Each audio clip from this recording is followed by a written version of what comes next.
Cardiovascular disease is #1 killer disease in the world, whether this country is a developed or underdeveloped or poor country. That means it requires a new attention how to really tackle this cardiovascular disease. And it seems like that the #1 single risk factor is not enough. As we know from Birmingham studies, that hypercholesterolemia is not the really risk factor. A lot of people having cardiovascular disease, or even with a similar amount of cholesterol in their blood with normal people. So that means there is something there.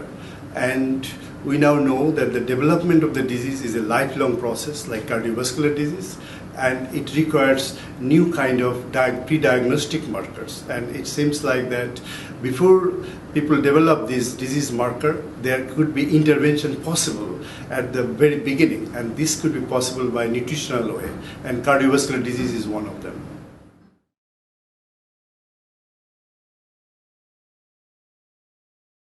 In normal situation, platelet roam around in the vascular bed and look for any discontinuity in the blood vessel. And if it sees it, then it will aggregate there, as it happens in vessel injury.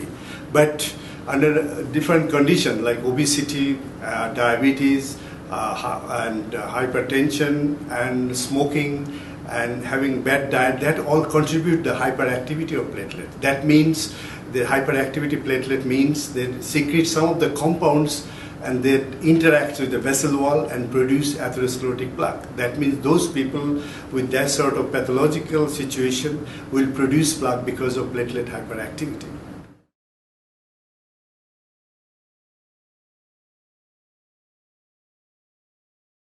Aspirin is used as a gold standard to stop the platelet aggregation, but aspirin has a lot of side effects that actually destroy the lining of the intestine and can produce ulcer. And in addition to that, it cannot inhibit thrombin-induced platelet aggregation, which happens when there is a plaque breakdown.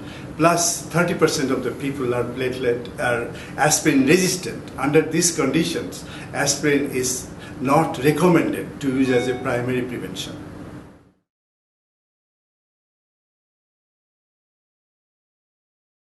Millions of people, those who are not having a cardiovascular disease, but they are developing plaque formation because of hyperactive platelets in a condition like diabetes, obesity, insulin resistance, smoking, people who smokes, and sedentary lifestyle. So we are looking something which is available in nature and having less side effect and reversible action.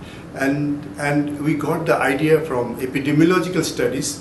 Those who are consuming fruits and vegetables, they have a much lower incidence of CVD. That means the fruits and vegetables must contain something which actually protecting cardiovascular system, probably by inhibiting platelet activation. So what we did actually, we got a lot of fruits and vegetables in the laboratory and made a juice out of it. And then we saw that only the tomato extract, which inhibit platelet aggregation almost 70 to 90%, compared with other fruits and vegetables. So that shows clearly some of the antiplatelet factors that present in tomato, which actually inhibit platelet aggregation. And later we found these compounds are present only in the yellow fluid around the seed in the tomato, not in the skin, which has mostly lycopene. So we actually isolated and characterized those compounds. These are water soluble, molecular weight less than 1,000, and this is the one which contain mostly antiplatelet factors, and there is no lycopene in there.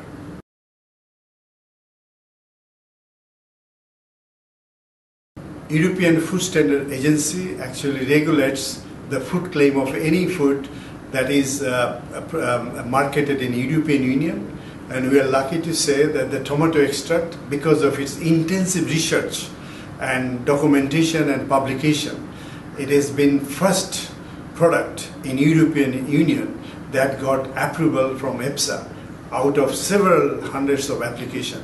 And this tomato extract now can be labeled as it maintains normal platelet aggregation, which contribute to healthy blood flow. And in addition to EFSA approval, it also got approval from America as a GROS, generally recommended as a safe food.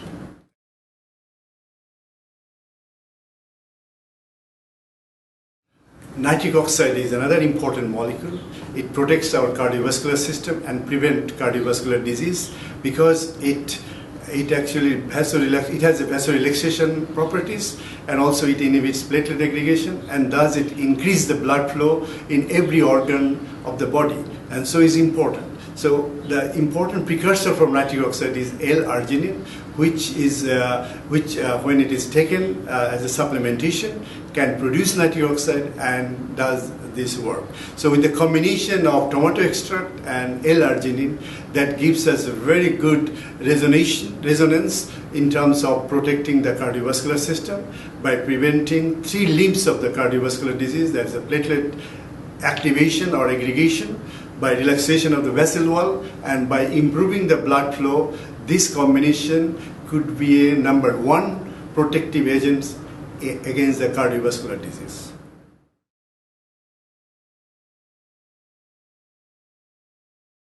Livextra Young is a scientifically proven supplement which will prevent the occurrence of cardiovascular disease in later life if it is taken daily. It contains scientifically proven EFSA approved tomato extract and Nobel Prize work with L-arginine, which produce nitric oxide. Combination of these two actually prevent any cardiovascular disease by preventing platelet activation and by preventing plaque formation, and it allows the blood flow around the organ, so people will not develop cardiovascular disease in later life.